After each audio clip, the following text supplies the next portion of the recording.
Steve loved gigs in Ryde at the weekends, after working hard all through the week. Some of his nights are good and some of his nights are grand, but every one of them, they are unique. Some nights for Steve are very tough, and there are horror stories that he could tell about Ryde's rowdy crowds who come to his singing gigs. And when Steve is singing, some people get drunk and look as if they come from hell. In pubs in Ryde, Steve sings his heart out and plays 2 sets of 45. But there are nights when Steve watches the clock, hoping he will get out alive. When Steve sang at Ryde Club for working men, he was on from 8 until 9:45. They threw custard pies and sausage rolls at Steve, and they talked over every song that he penned. But they were deathly quiet for bingo, and the meat raffle was drawn and Deirdre wins. But when she comes up to collect her prize, in a drunken state she falls over on her pins. She then staggered to her feet to collect her prize of offal and a pound of mince. But Steve kept on singing his island songs and other favourites, including Purple Rain by Prince.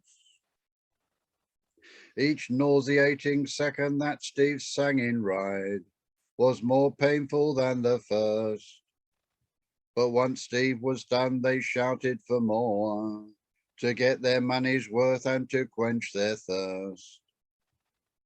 Steve played a nightmare gig at Ryde Pierhead in an outdoor tent, where the football was showing on Sky Sports as you did arrive.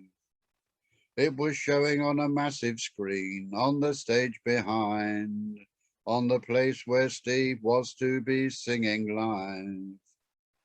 Knuckle-dragging blokes were watching the game, and they shouted to Steve, "Get out of the way, you prat," as Steve was singing on the stage and trying hard not to block their view. And the bar ran out of beer, and to make matters worse, Ryde Saints football team were losing too. Steve wondered why they had booked him, but Steve saw the end of the match was in sight, until a last-minute equaliser took it to extra time, and a fan punched Steve on the nose and then started a big fight.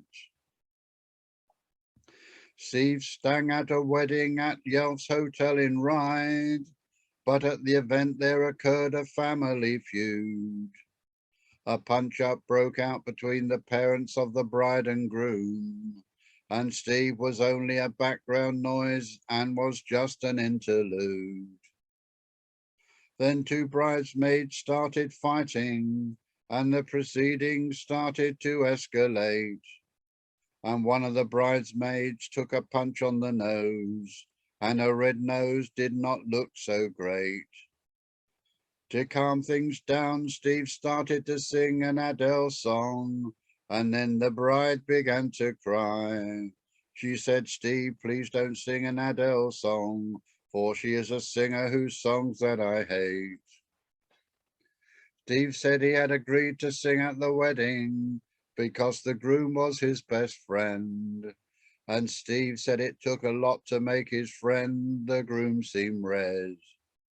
But the groom became very angry with the bridesmaid who were fighting, and he rushed over to them and crashed a chair over their heads. When Steve can't get a gig in Ryde, he goes out busking and dreams of being Britain's Got Talent in front of Simon Cowell.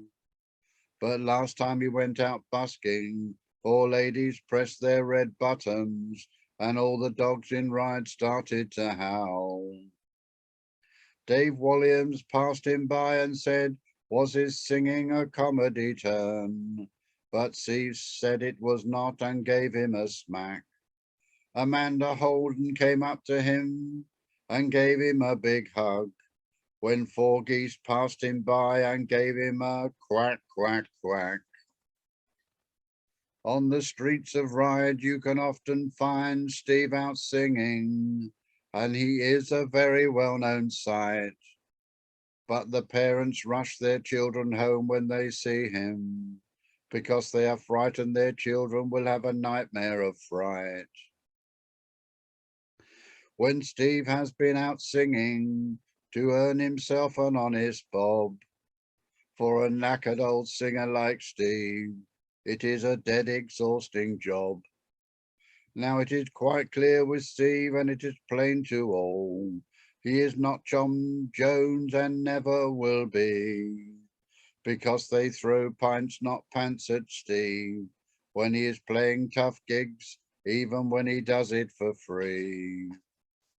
In pubs in Ryde, Steve sings his heart out and plays 2 sets of 45.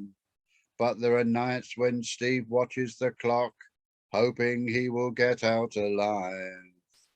Yes, there are nights when Steve watches the clock, hoping he will get out alive.